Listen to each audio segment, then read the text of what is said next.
So the next few stories are going to be all over the place as far as timeline goes. That's just how my ADHD brain works. So when I was about 25-ish, I went through a divorce. And after almost a whole year of moping, I finally decided to put myself back out there. So almost all the friends I had when I was married, were still married. And then it was really hard to go around them when you're the new single guy, you know. And so I started hanging out with my nephew Ryan, who worked as a bartender the next town over, to try to get myself back out there. So one night Ryan had to work, I was off, and I didn't feel like sitting at home. So I decided, try to go downtown where we used to go.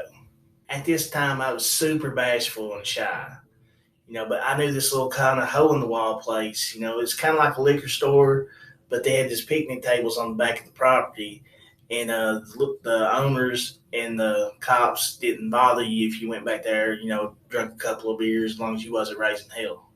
So I grabbed a beer and a couple of shots, and grabbed my book and head to the picnic table, expecting just an uneventful night. Well, I seen this girl that was there that used to hang out with Ryan. Her name was Ariel.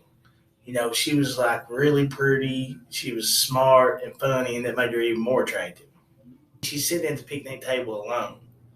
Now, normally there was at least one douchebag that's always coming around trying to hit on her, and I don't say douchebag because was jealous. Most of these guys were genuine douchebags.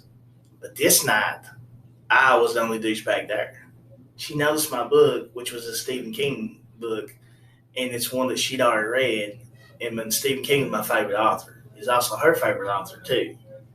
So we start talking about everything, the horror genre, some of our favorite authors, favorite books, favorite stories, All in all, I feel like, it's going pretty good.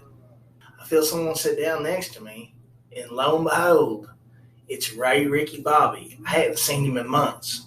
See, Ray Ricky Bobby was a runner, but he was also not that great about not getting caught. And the law really frowns upon that pretty hard. So he would go off and do something stupid, and then where he would run, he would get extra time tacked on every time he got caught. Nephew, he says loud, like really loud. And I look him over, and he's got a black eye. His shirt's torn. He's got dirt all over him. Beer from the table, one of Ariel's beers, and she's looking kind of stunned, kind of scared, like he's an extra from Hills Have Eyes or something. And admittedly, he kind of looked like it. So he puts his arms around me and said, "Nephew, I missed you." He goes, "Let's celebrate." And I'm like, "What are we celebrating, Ray Ricky Bobby?" He goes, "My last day of court-ordered alcohol anonymous." So what happened after his latest run-in with the law is he was getting ready to do some real time, but they decided to send him to a diversion program, a halfway house.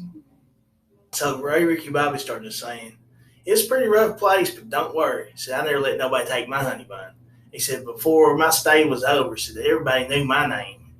He said, "Ray Ricky Bobby ain't nobody's punk." And I could tell he was getting amped up. I didn't want him to either go to jail or run Arrow off. And he says this, Jim. He said, "Don't worry." He said, "When I went in, said my a-hole was like this, and I got out, it's the same size." And Arrow has this like, what the hell, type of expression on her face.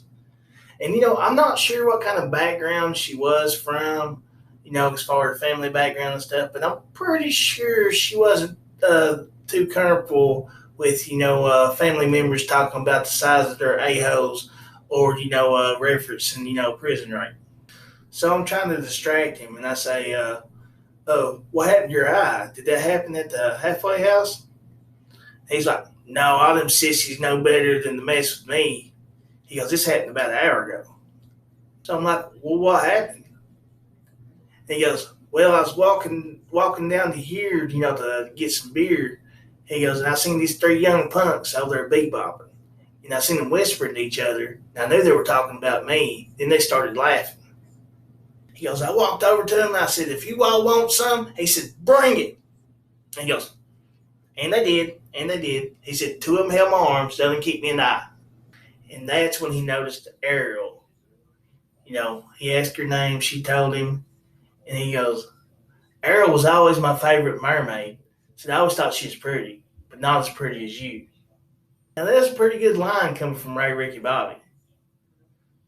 But also, if you think about it, like how many mermaids have you heard of besides Ariel?